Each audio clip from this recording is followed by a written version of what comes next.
Hello everyone, আসসালামু আলাইকুম। আমি শাকিল। তো ডিপ লার্নিং কোর্সের নতুন একটা ভিডিওতে আপনাকে ওয়েলকাম। তো আজকের এই পার্টিকুলার ভিডিওতে আমি মূলত কথা বলবো রিকারেন্ট নিউরাল নেটওয়ার্কের অ্যাপ্লিকেশন নিয়ে। ওকে, তো দেখেন, প্রিভিয়াসলি আমরা আর্টিফিশিয়াল নিউরাল নেটওয়ার্ক দেখছি, তারপর আমরা কনভলিউশনাল নিউরাল নেটওয়ার্ক দেখছি। তো এএনএন একভাবে কাজ করে, সিএনএন অন্যভাবে কাজ করে, এবং প্রত্যেকটাই আসলে ছিল আলাদা আলাদা। ঠিক আছে, এবং ওদের অ্যাপ্লিকেশনও ছিল আলাদা আলাদা। কোনোটা আসলে ইমেজ ডাটার জন্য ভালো, কোনোটা রিগ্রেশন প্রবলেমের জন্য ভালো, যেটা আমি প্রিভিয়াসলি কথা বলে আসছি। বাট আজকে আমি কথা বলবো রিকারেন্ট নিউরাল নেটওয়ার্ক আসলে কেন আসছে, এর অ্যাপ্লিকেশনটা কি, এটা আপনাকে বুঝতে হবে আগে। রিকারেন্ট নিউরাল নেটওয়ার্ক বা আরএনএন নিয়ে যদি কথা বলতে চাই, তাহলে আমাকে কথা বলতে হবে টেম্পোরাল ডাটা নিয়ে। What is temporal data? তো প্রিভিয়াসলি আমরা সিএনএন নিয়ে কাজ করছি। সিএনএন হইতেছে কম্পিউটার ভিশনের হার্ট। আপনি কম্পিউটার ভিশন বলেন, অবজেক্ট ডিটেকশন বলেন, হাওবার আপনি যত ইমেজ নিয়ে কাজ করেন, ভিডিও নিয়ে কাজ করেন, মানে ভিজুয়াল যত কিছু আছে সব কিছু হচ্ছে যে স্পেসিফিকলি আসলে সিএনএন থেকে আসে। মোস্ট অফ দ্য জিনিস সিএনএন থেকে আসছে, সিএনএনকে মডিফাই করে আসছে। বাট যেহেতু আমি কোর কনসেপ্ট নিয়ে কথা বলছি সিএনএনের, সো আমি বিশ্বাস করি আপনাদের সিএনএন রিলেটেড যে কোনো মডিফিকেশন বা যে কোনো মডিফাইড অ্যালগোরিদম আপনারা পারবেন। তারপর আমি এএনএন নিয়ে কথা বলছি। সো এএনএন নিয়েও আমার মনে হয় আপনার কোনো সমস্যা নাই। আজকে আমি কথা বলবো ইম্পর্টেন্স অফ আরএনএন নিয়ে। তো আরএনএন আসলে তাহলে কেন আসছে? আরএনএন আসছে হচ্ছে টেম্পোরাল ডাটাকে হ্যান্ডেল করার জন্য। টেম্পোরাল ডাটা কি? টেম্পোরাল ডাটা হইতেছে এমন কিছু ডেটা যেটা মূলত রিলেভেন্ট টু টাইম। ঠিক আছে, মানে এদের আসলে একটা টাইম ডাইমেনশন আছে। লাইক ধরেন, যেমন হইতেছে, আমি যদি কিছু এক্সাম্পল দিই, যেমন স্টক প্রাইস। আজকে স্টক প্রাইস এত টাকা, কালকে এত টাকা, পরশুদিন এত টাকা। তো তার মানে এটা কি টাইমের সাথে রিলেভেন্ট না? টাইমের সাথে সাথে বাড়তেছে বা কমতেছে, হবার যেটাই হোক, টাইমের সাথে তো রিলেভেন্ট। তো যেই ডাটাগুলো আসলে অ্যাসোসিয়েটেড উইথ টাইম, ওই ডাটাগুলোকে আমরা বলতেছি টেম্পোরাল ডাটা। আর এই ধরনের টেম্পোরাল ডাটাকে হ্যান্ডেল করার জন্য মূলত আসছে হচ্ছে আরএনএন বা রিকারেন্ট নিউরাল নেটওয়ার্ক, বা রিকারেন্ট নিউরাল নেটওয়ার্কের যে ভ্যারিয়েন্টগুলো আছে সেইগুলা। ঠিক আছে, তো আমি সবগুলো নিয়ে কথা বলবো। তো টেম্পোরাল ডাটার মেইন তিনটা কম্পোনেন্ট নিয়ে যদি কথা বলি, তাহলে একটা হচ্ছে টাইম স্ট্যাম্প। এর টাইম স্ট্যাম্প থাকবে। টাইম স্ট্যাম্প মানে হইতেছে যেমন হইতেছে নির্দিষ্ট একটা টাইম থাকবে। লাইক ডেট যদি হয়, তাহলে ডেট দিন হিসাবে থাকবে, 1 তারিখ, 2 তারিখ, 3 তারিখ, এভাবে ডেটাগুলো থাকবে। এবং একটা নির্দিষ্ট পিরিয়ড পরে পরে চেঞ্জ হবে ডেটাগুলো। হ্যাঁ, এবং সেটা হতে পারে ডেইলি অথবা মান্থলি বা উইকলি বা ইয়ারলি বা আওয়ারলি, যেটা হোক কিছু একটা হবে, বা সেটা রিলেভেন্ট টু টাইম হতে হবে। তারপর আরেকটা বিষয় হচ্ছে কি, সিকুয়েন্সিয়াল হইতে হবে। সিকুয়েন্সিয়াল মানে হইতেছে মূলত এই ডাটাগুলোকে, এই ডাটাগুলো অবশ্যই সিকোয়েন্স মেনটেন করে আপনাকে কালেক্ট করতে হবে, এবং অবশ্যই এই সিকোয়েন্সটা হবে মূলত আসলে বেসড অন টাইম। টাইমের রেসপেক্টে সিকোয়েন্স হইতে হবে, 1 তারিখ, 2 তারিখ, এভাবে। ওকে, সো অর্ডার্ড বাই টাইম। এবং এটা অবশ্যই ডাইনামিক। ডাইনামিক মানে হইতেছে ধরেন আজকে একরকম হইলো, কালকে একরকম, পরশুদিন একরকম। তো এই যে চেঞ্জ হইতেছে টাইমের সাথে সাথে, this is actually called dynamic. তো এই যে কম্পোনেন্টগুলো, এইগুলো যদি থাকে, তার মানে আপনাকে বুঝতে হবে যে এই ধরনের ডেটা নিয়ে আপনি কাজ করতে চাইলে সিএনএন, এএনএন এগুলো কিছুই আসলে ভালোভাবে হ্যান্ডেল করতে পারবে না। আপনাকে অবশ্যই রিকারেন্ট নিউরাল নেটওয়ার্কে আসতে হবে। ঠিক আছে, আমার মনে হয় আপনারা বুঝতে পারছেন। তো আমরা রিকারেন্ট টেম্পোরাল ডাটা রিলেভেন্ট যদি কিছু এক্সাম্পল দেখি, যেটা আসলে আরএনএন দিয়ে আসলে সলভ করা যায়, বা আরএনএন এর অ্যাপ্লিকেশনের মধ্যে পড়ে নর্মালি। তো সেক্ষেত্রে আমরা দেখতে পাবো stock price. So stock price prediction করা, এটা আসলে আরএনএন দিয়ে করা যায়, খুব ভালোভাবে করা যায়। ঠিক আছে, তারপর হইতেছে ওয়েদার ফোরকাস্ট করা, এটাও আরএনএন বেসড। তারপর এনার্জি কনজাম্পশন করা, সেন্সর রিলেভেন্ট ডাটা বা লগ ডেটা, যেগুলো আসলে টাইমের সাথে মানে মূলত রিলেভেন্ট। তারপর হচ্ছে টেক্সট সিকোয়েন্স। তো একটা লং টেক্সট থাকলো, সেই টেক্সটের যে এক একটা করে ইন্ডেক্স, একটা করে ভেক্টরের ভ্যালুগুলো। হ্যাঁ, সো এগুলো সবগুলো হচ্ছে কি আপনি আরএনএন দিয়ে হ্যান্ডেল করতে পারবেন। স্পিচ রিকগনিশন বলেন, তারপর মেশিন ট্রান্সলেশন। সো এরকম অনেক টাইপের প্রজেক্ট আছে যেগুলো আসলে আরএনএন দিয়েই আপনাকে করতে হবে, বা আরএনএন দিয়ে আসলে ভালো পারফরমেন্স পাবেন আপনি। ওকে, তো আরএনএনের যে মেইন কিছু অ্যাপ্লিকেশন আছে, তার মধ্যে কিছু আমি এখানে লিখে রাখছি। যদিও এটার আসলে প্রতিটা ফিল্ডে আপনি কাজ করার সুযোগ আছে, কিন্তু তার মধ্যে one of the hottest field হইতেছে ন্যাচারাল ল্যাঙ্গুয়েজ প্রসেসিং। তো আপনি যদি ন্যাচারাল ল্যাঙ্গুয়েজ প্রসেসিং নিয়ে কাজ করেন, তাহলে এখানে আছে ল্যাঙ্গুয়েজ মডেলিং, আছে মেশিন ট্রান্সলেশন, আছে স্পিচ রিকগনিশন, তারপর সেন্টিমেন্ট অ্যানালাইসিস, তারপর হইতেছে নেমড এন্টিটি রিকগনিশন। এগুলো প্রতিটাই আসলে ন্যাচারাল ল্যাঙ্গুয়েজ প্রসেসিংয়ের একটা করে ফিল্ড। ওকে, যেমন আমরা গুগল ট্রান্সলেটর ইউজ করি না, এটাও এনএলপি বেসড একটা প্রজেক্ট, ঠিক আছে। তারপর আপনি ধরেন একটা স্পিচ দিলেন, অ্যালেক্সাকে বললেন অ্যালেক্সা তুমি এটা করো, তো ও কী করে, ও মূলত আপনার স্পিচটাকে নিয়ে টেক্সটে কনভার্ট করে হবে যাবে যে কাজগুলো, এগুলো কিন্তু সব কিন্তু এনএলপি বেসড বা এনএলপি রিলেভেন্ট আপনার প্রজেক্ট, ঠিক আছে। তো এগুলো আপনি রিকারেন্ট নিউরাল নেটওয়ার্ক দিয়ে আপনি করতে পারেন।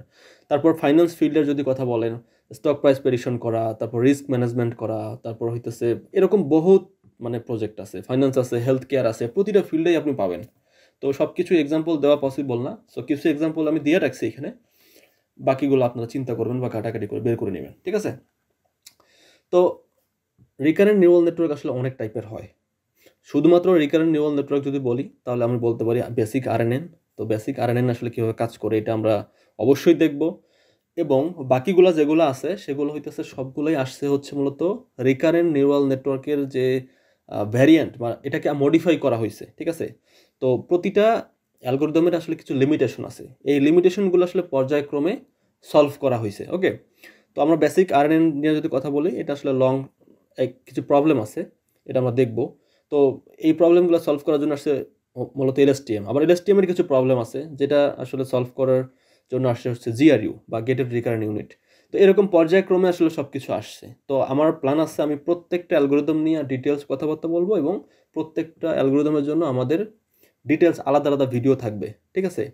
সো আমি কনফিডেন্ট যে আমি আসলে এই কোর্সটা তৈরি করতেছি, এটা আসলে ওয়ার্ল্ডের ওয়ান অফ দ্য বেস্ট একটা কোর্স হবে, এবং আমি থিওরিটিক্যাল বা ম্যাথমেটিক্যাল কনসেপ্টগুলো খুব ভালোভাবে আগে কভার করব, তারপরে আমি আসলে কোডিং মানে পার ডের ভিডিও রেকর্ড করা শুরু করব, ঠিক আছে। এবং ফুল প্লেলিস্ট যখন কমপ্লিট হয়ে যাবে তারপরে হয়তো আমি সিরিয়াল মানে দিয়ে দিব আর কি, 1 2 3 এভাবে।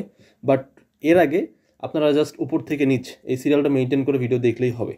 তো আমরা ধাপে ধাপে প্রত্যেকটা অ্যালগরিদম নিয়ে কথা বলি।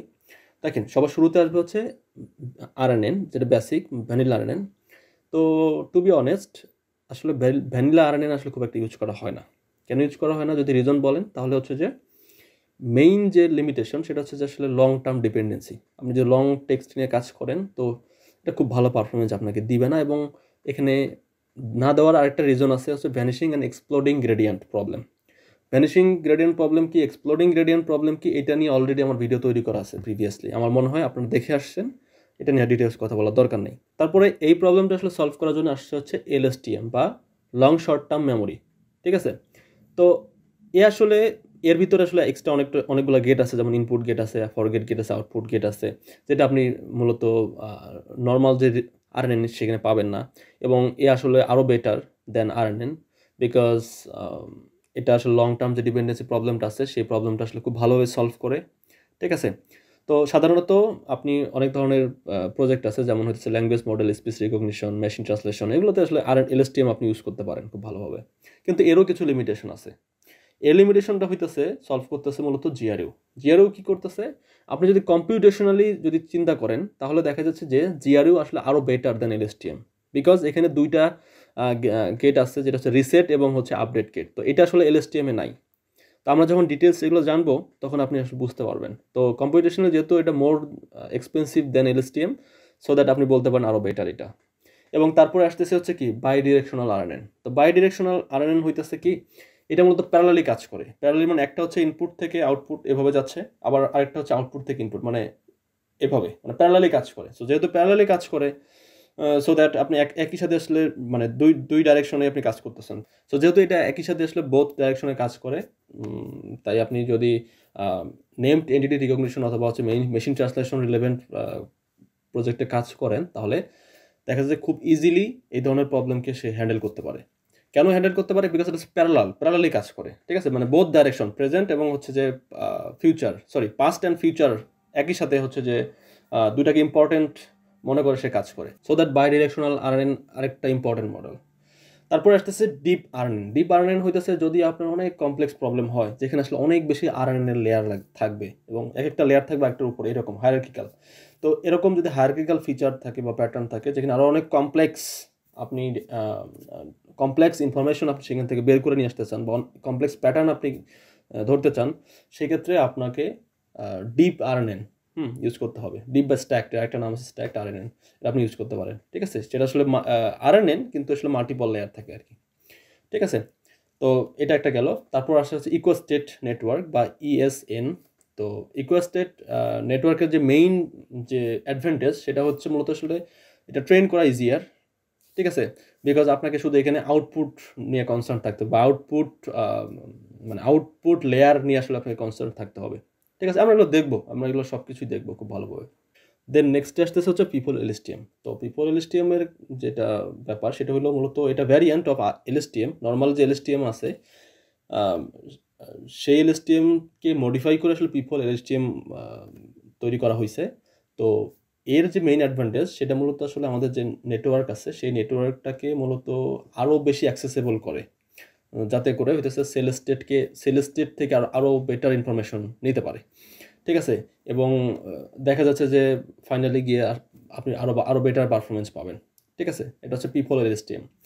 তারপরে আসতেছে হচ্ছে ইন্ডিপেন্ডেন্টলি রিকারেন্ট নিউরাল নেটওয়ার্ক বা ইন্ট আরএনএন। ওকে, তো এর যে মেইন অ্যাডভান্টেজ সেটা মূলত হচ্ছে লং সিকোয়েন্স, হ্যাঁ, লং সিকোয়েন্স ডাটা নিয়ে খুব ভালোভাবে কাজ করতে পারে, এবং হইতেছে কিছু গ্রেডিয়েন্ট প্রবলেম হইতে পারে, সেই গ্রেডিয়েন্ট প্রবলেমগুলোকে আসলে নর্মালাইজ করে, আরও বেশি ছোট করে নিয়ে আসে বা কমায় নিয়ে আসে, ঠিক আছে। সো আপনার যদি কোনো এরকম প্রবলেম থাকে যেখানে আসলে মানে ভেরি ভেরি ভেরি লং ডিপেন্ডেন্সির প্রবলেম হইতে পারে, মানে থাকতে পারে, তো এই ধরনের ডেটা নিয়ে কাজ করতে গেলে তখন আপনি ইন্ডিপেন্ডেন্টলি রিকারেন্ট নিউরাল নেটওয়ার্ক আপনি ইউজ করতে পারেন, ঠিক আছে। দেন সব শেষে আসতেছে হচ্ছে অ্যাটেনশন মেকানিজম অ্যান্ড ট্রান্সফর্মার। তো এটা আসলে আপনি সরাসরি আরএনএন বলতে পারবেন না, বাট আরএনএনের যে প্রবলেমগুলো আছে সেই প্রবলেমগুলো আসলে অ্যাটেনশন মেকানিজম এবং ট্রান্সফর্মার দিয়ে আসলে আপনি সলভ করতে পারবেন, ঠিক আছে।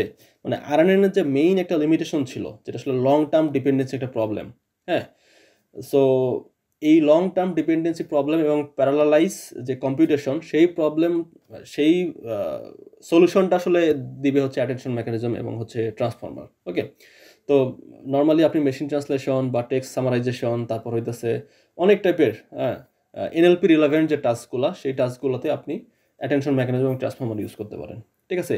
তো all are very important model regarding RNN, so that আমি আরএনএন নিয়ে আমি স্পেসিফিকলি প্রতিটা মডেল নিয়ে আলাদা আলাদাভাবে ভিডিও তৈরি করব, ঠিক আছে। তো আমার প্ল্যান আছে প্রত্যেকটা খুব ভালোভাবে বোঝানো, যাতে করে আপনারা খুব ভালোভাবে বুঝতে পারেন এবং আপনারা এটা নিয়ে কাজ করতে পারেন। ধন্যবাদ। আসসালামু আলাইকুম।